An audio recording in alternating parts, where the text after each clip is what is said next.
喂，各位粉絲、各位朋友，歡迎大家嚟到祖哥合爆呢個頻道啊！身邊呢位靚女榮利。Hello，大家好，又見到我啦。咁今日講咩先？今日見到咧，就係同我一樣有一個咧後生靚女，咁咧佢咧好慘啊！咁咧佢唔小心唔見咗張身份證，係啦，跟住太忙啦，唔得閒補領啦咁樣。咁啊幾個月之後咧，就收到呢個入境處嘅通知，話有人用咗佢身份證同一個內地男子登記結婚。哇！無端端單身女仔俾人登記結婚啊！咁啊呢一個靚女咧完全唔知情嘅，咁啊發現自己咧被結婚啦，咁啊調查之後咧，發覺呢一個內地男子咧就利用佢遺失嘅身份證偽造文件同自己假結婚，目的就係攞單程證嚟香港。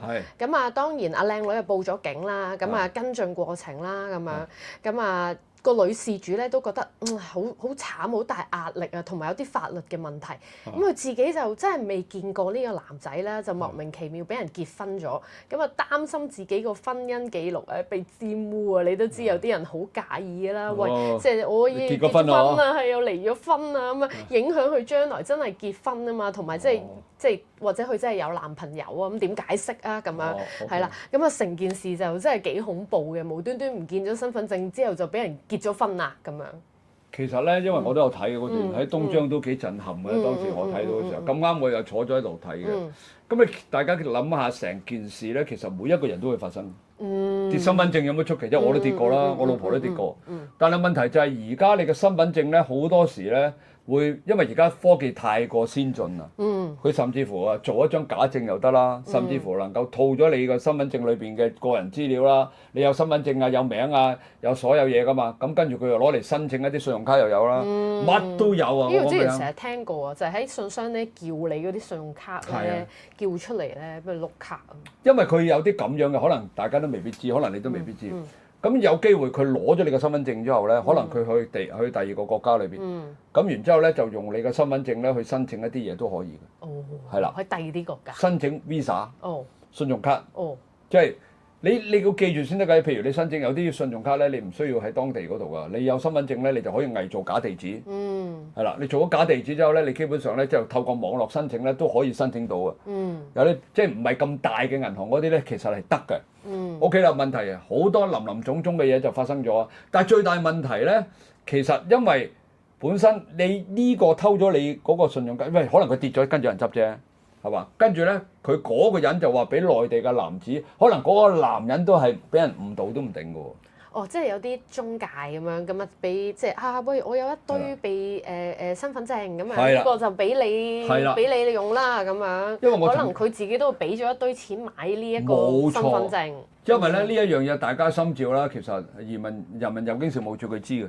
其實我哋好多坊間咧。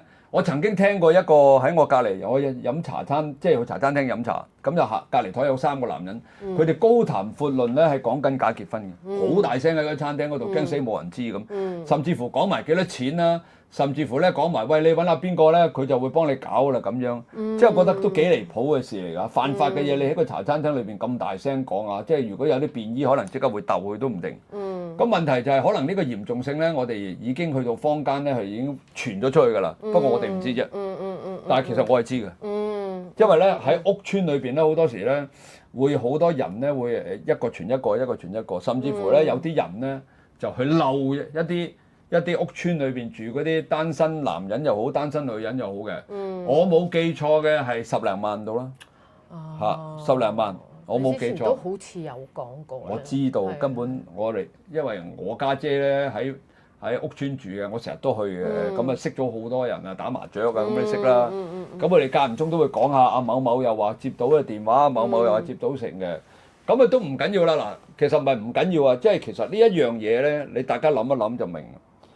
其實嗰個人咧係做假結婚啦，即係想攞香港嘅福利啊。我而家要爆啲咩？你都懵㗎。其實國內生活好過香港啦。你本身你喺香港，你講真，你如果喺國內你揾得到大把錢嘅，佢落嚟香港把鬼咩？一定係撈唔掂嘅，就諗住香港咧遍地黃金啊，揾到好多錢啊。根本呢啲人就係蠢。點解我鬧呢啲人蠢咧？你本身喺國內邊隨時可以揾份工，譬如你喺廣州地方啦，5、6千蚊、4、5千蚊，你隨時都揾到㗎啦。咁佢包你食包你住㗎嘛。即係大陸咧就係有一啲譬如你喺佢打工咧，佢租一間房又可以住到4、5個人嘅，包埋住宿，係啦，包埋住包埋宿㗎，係啦，所以好多外省咧就去呢個廣州打工嘅。咁你淨袋嗰4000幾5000蚊啦，而家應該多咗少少啦，5、6千咁啦嚇。大陸好使啦。大陸嘅即係你慳慳地，因為佢包食包住嘅，咁你慳慳地咧你都 OK 嘅。你香港地呢啲唔係講真啦，你啲新移民落嚟，除非你係諗住攞呢個公援嘅啫。如果你真係你揾食根本揾唔到食嘅。咁因為我哋啲片都好多咧，即係國內嘅人睇嘅。咁我哋同大家呼籲一下，你唔好落嚟香港啦。除非你有特殊技能，你係清華大學畢業嘅，係嘛？你係呢個我哋呢個北京大學嘅，咁你落嚟都仲有一條可能有機會有啲出路啫。咁佢就唔使假結婚啦，做咗啲咩高才啊咁樣過嚟香港啦。我都唔明假結婚，你估真係嚟得香港？喂，你去到70歲先至有嗰啲咩生果金嗰啲，餓死你啦！等到70歲你唔死先講啦，係嘛？你靠攞嗰啲嚟生活嘅，根本係冇可能生活得到啊！咁仲有啦，你嗰啲人搞假結婚嗰啲，喂，佢啲人真係好低 B 啊！我講俾你聽，知唔知點解低 B 啊？各位粉絲、各位朋友，我叫做香港祖哥，我係一個 YouTuber。嗱，我用咗大約1年時間咧，就有而家嘅超過13萬嘅粉絲啦。仲有我用咗大約8個月時間，就由一個 YouTube 頻道咧演變到而家大約係22個 YouTube 頻道啊！嗱，我亦都喺中港澳3地咧係舉辦課程，教大家點樣輕鬆成為一個 YouTuber 嘅。嗱，如果開公司嘅老闆們啦，仲有退休人士，仲有你有份正職，想賺多啲更加多嘅額外收入嘅話咧，就要留意我呢個課堂啦。我呢個課堂嘅名叫做100萬年薪不是夢啊！而我協助佢推佢成為 YouTuber，我啲學生咧已經個個都達到呢個夢想㗎啦。咁好啦，嚟去6月4號免費嘅 Zoom 嘅試堂，你哋記住千祈唔好錯過呢次機會，因為真真正正能夠令到你得100萬年薪不是夢嘅咧，就只有呢一個課程嘅啫。仲有好多嘅 YouTube 流量密碼咧，我亦都會喺試堂同埋真正嘅課堂裏邊咧講俾大家聽。只要你懂得 YouTube你嘅流量密碼嘅話咧，你就肯定好簡單咁，又快又方便咁能夠成為 YouTuber。嗱，喺我嘅合作嘅學生裏邊咧，最快嗰個係4日嘅啫，最耐嗰個咧亦都唔會超過1個半月咧，就會成為 YouTuber 㗎啦。當然啦，成為咗 YouTuber 之後咧，你可以有線上嘅收益、線下嘅收益，好多公司嘅合作啊，好似我咁樣啊，甚至乎我去旅行啊、整牙啊、眼鏡啊呢啲，我全部都係免費嘅。嗱，想得到咁好嘅福利，仲有額外能夠賺到更加多嘅錢嘅你呢，就千祈唔好錯過我呢個課程啦。嗱，不如咁啦，大家去6月4號免費試堂參加咗先，聽下我所講乜嘢，咁你哋呢就會開拓你真真正正嘅賺錢之路啦，好嘛？嗱，記去6月4號免費 Zoom 試堂啊！可以揾小助手報名，我會將啲資訊咧寫咗喺呢啲附近嗰度，大家記住揾小助手報名。去6月4號免費試堂，多謝大家。知唔知點解低 B 啊？邊個低 B 先？嗱，國內收嗰10幾萬嗰個又低 B，嗰個俾嗰個又低 B，因為咧香港政府咧係會抽查㗎。佢點抽查咧？凌晨2點鐘敲你門。哦，真係會㗎？梗會啦，你真係全世界嘅移民局都會做呢樣嘢㗎啦。冇得辦㗎。辦咩啫？咁佢入到嚟敲你門，咁你敲門之後，我哋俾個 pass 你睇，我哋移民局嚟調查你，講到明話會查你㗎。就算你申請嘅時候，佢都講到明係會查㗎啦。你一查到你係犯法㗎喎，坐監㗎喎。好啦，你俾完10幾萬之後，跟住坐監，你係咪低 B 先？我仲有啦，你點樣？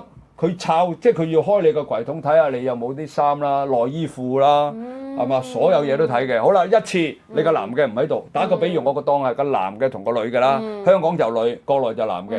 好啦，一次你個男嘅唔喺度，2次你個男唔喺度，咁你話唔係？我老公咧就喺呢個深圳做嘢嘅，咁深圳邊度啊？咁佢深圳就去揾人查你咯。哦，你深圳邊度？睇下你係咪真係喺度做嘢啦？呢啲根本有得查㗎嘛，等於一樣嘢，好多年前有啲位名人講過，最蠢嘅罪犯就係綁架。因為你綁完架之後你要收錢㗎嘛，你點收贖金啊？你俾個戶口又拉到你，你揾人出嚟攞又拉到你，邊度有咁多電視啊？個天橋底抌落去，個天橋底攞完之後跟住坐個電單車走。所以咪有加密貨幣咯？呢幾年係加密貨幣還加密貨幣啦，根本而家即係講真句咧，所有而家啊，即係而家當然賭道高一尺就魔高一丈啊，係嘛？不過我而家講緊嘅嗱，好啦，講翻呢個女仔先，其實佢都好無辜啊，即係其實佢無辜都唔使太擔心嘅，又話驚揾唔到男朋友，又話男朋友嬲，其實唔關你事㗎嘛。啲罪犯做嘢啫，關你咩事啫？我哋任何人身邊，你同我都有機會跌身份證㗎。咁有機會跌咗嘅時候，人哋攞咗你做任何嘢，咁你冇辦法㗎喎。咁你咪報警咯，報警差人會嚟查㗎啦，啱唔啱先？喂，差人你都唔知道，人哋咁龐大嗰個政府機構裏邊，佢有啲部門專係查呢啲嘢㗎嘛。日日9個鐘頭、10個鐘頭就開住部電腦查呢樣查呢樣，佢點會查唔到咧？咪不過靚女事主係有唔啱嘅，點解可以俾人俾人呢個乘機去做呢樣事件啦？就係佢自己唔見咗身份證，佢都冇即時去報警處理。咁所以佢先會俾人可以乘機就係攞佢個身份證可以俾人解結婚啊嘛。咁佢咪冇身份證喺個身？佢有頭先我咪講咗話佢就係太忙啦，咁啊就冇報警，係啦，又冇即時搞補領咁樣，係啦，咁所以自己先要保護自己咯，即係唔見咗身份證，大家都知啦，即刻去報案。咁如果唔係人哋攞咗你個身份證借錢啊，做任何不法嘅事啊，你就要負責任㗎啦。所以大家要有呢個意識啦，同埋啲 credit card 就即刻要 cut 晒佢啦，咁樣係啦。即係最慘啊，唔係啊，攞到身份證咧，佢最呢啲你假結婚都仲有得救啊，因為佢移民局一查你有冇咁嘅人，其實佢會知㗎嘛。你自己查或者有電話到㗎嘛，因為移民局一定會揾你㗎。即係你而家點啊？去到邊度啊？你而家住咗幾多年咯喎？佢扎地都會問你嘅，一定係跟得到嘅，唔會跟，即係唔會話你申請咗之後好啦，過咗7年，跟住你哋好嘢，恭喜你成為合法夫妻，唔會咁噶，一定有人跟進嘅，扎地打電話又好，上門又好，佢一定會查嘅。咁啊問題就係，咁你就唔使太擔心嘅，即係你就算遇到咁嘅情形，喂冇辦法㗎，咁你咪報警咯。呢個都唔緊要，最慘嘅就係你攞咗你嘅身份證去借錢。跟住咧攞晒啲錢，仲有嘅就係話有機會佢攞埋你自己戶口嘅錢，試過㗎啦嚇，嗰啲人好叻㗎，唔知點解佢查得到你嘅。提款卡密碼都俾人知道咗。好犀利，好易嘅咋，深水埗有部機㗎。係咩？